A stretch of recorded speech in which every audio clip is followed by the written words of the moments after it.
Bricks and Minifigs is your one-stop shop for all things LEGO. Hit the link below to find a store near you. Neil Snowball out of Vancouver, Canada. This is my what we call pop culture square. It's been a project that's been in development with myself and my wife over the last sort of 18 months. Started off with a desire to build the Back to the Future courthouse. Something that I'd always wanted to do. I'd seen a few kicking around in the community, but nothing at quite the size and the scale that I was aiming for. And so that was kind of about a year ago that I built that and ran out of pieces to do the rest. But it was always intended that I'd want to do the square from Back to the Future as well, partly because I want somewhere in my Lego City layouts when we're doing other shows to have some space to do things, whether it's concerts or protests. So we've got people doing selfie pictures here, or basically things that aren't just buildings. Yeah. And so it creates a nice square.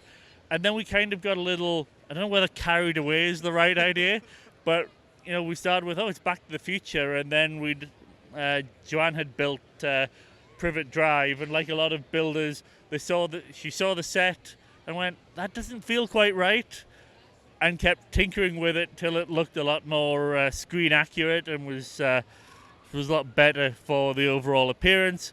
And so we did that, and I had done the same for Sesame Street. Took the original set. There was a few things on it that were annoying me a little bit, like the window above the door. If you watch Sesame Street, there's a window there. When Lego misses some of these obvious things out, it really grinds on the gears. So it's like, I've got to fix that. Same with Hoopers. When they include that in the set, it was just this tiny little corner thing. So I wanted to sort of give things more of a how to describe it, more realism to what the show has. And from that, we kind of got this idea, well, what happens if we just kept adding all these pop culture ideas? And so, yeah, we'd had Back to the Future and Harry Potter and Sesame Street, and suddenly we went, well, let's do some other things. And so I built the one over there that's Speedy's, which is 221B Baker Street from the BBC TV series Sherlock. Not a lot of North Americans know that quite as much, but it's a little bit out there. And then next to that, Joanne built the Honey Rock Hotel from the Flintstones. Again, this idea of taking the set and going, let's look at what else we can do. We get the figs out of it, but what else can we build into that? And so that's where we had stopped originally. And then last month I was at a show at Fan Expo in Vancouver and talking to a little girl and her family about what else I should build. And this little girl went, you should build Barbie Dream House. And I thought about it for a second, and let's be honest, I'm a white middle-aged guy, and went, but I have a lot of pink in my collection. Why not? So for the last 3 weeks, I've been watching Barbie, the movie, a lot, like an insane amount, with watching the movie, freeze-framing the intros, getting stills from it, because I wanted to try and capture the layout of the house as best I could, given the constraints of trying to keep it to a Lego base plate, rather than going all-out perfect accuracy.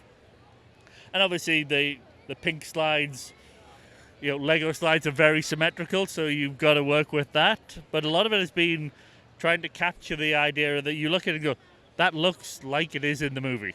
And that's been my life for the last 3 weekends, just working through it and going, where can I find more pink? What pink have I got? And studying these things to try and get all the bits and pieces in. I mean, I love the way you've done all the buildings, but then also just the streets that you've done and kind of creating a complete scene is really nice as well. Yeah, so this is something that our lug has been investing in, is doing brick-built roads. And as the person that's kind of been driving the charge on that, I left the rest of my lug mates to build normal roads. And I started building all the odd stuff, four-way intersections, roundabouts, the bus stop. The Canadian flag road, that actually came from Brick Can.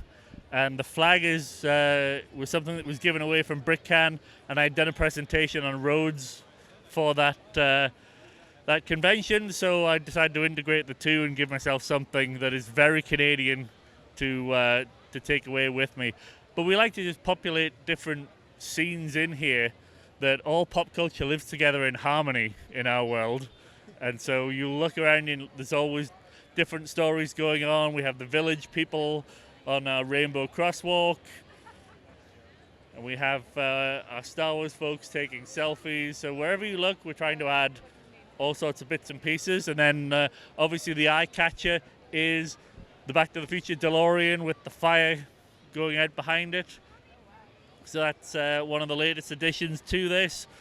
And this is a constant evolving layout. So at some point I'm going to get round to putting Doc Brown on the cable going across the street. And I'm starting to think about what's next for Pop Culture Square. It's got to be things that people will immediately notice. I'm kind of thinking the Brady House right now because it's, people will notice it from the outside. Should look quite good, but yeah, over time it's going to evolve to all sorts of different things that I can then take to various shows.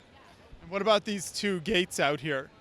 All right, so the two gates, I like to give something that really jumps out. So the one on the left, which is the Lego gate, I actually built that originally for a Walmart commercial a couple of years ago, and it was slightly bigger, but I wanted something. They wanted some grand entrance on the Lego layout, so well, why not just put the words Lego nice and big across the entrance?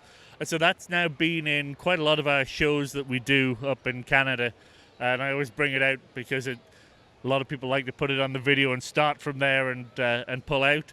So following that, it's like, well, Pop Culture Square needs a sign. So same style, but a different name.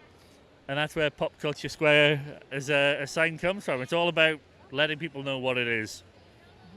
Yeah, it's just such a fun layout, and I love when people build things like this that also is recognizable to the public. So what has the reactions been like as kids and adults come up and check out the display? It's been great. That's what we aim for. I don't build to do the best or the most amazing. I build to have things that people roll up and say, "Oh, look, it's that." So I've had some grown men that I know from other lugs come up to me and go, "You built Barbie Dreamhouse, it's amazing." So that's really caught a lot of people in their attention. And same with the Back to the Future Courthouse. Every show that's gone to, a lot of people say, "Oh yeah, that's right, it's spot on." Again, a lot of it comes down to research. I spend a lot of time when I'm building these with an iPad and a computer open on freeze frame, studying the detail to get it as screen accurate as I can, so that people really do recognize things.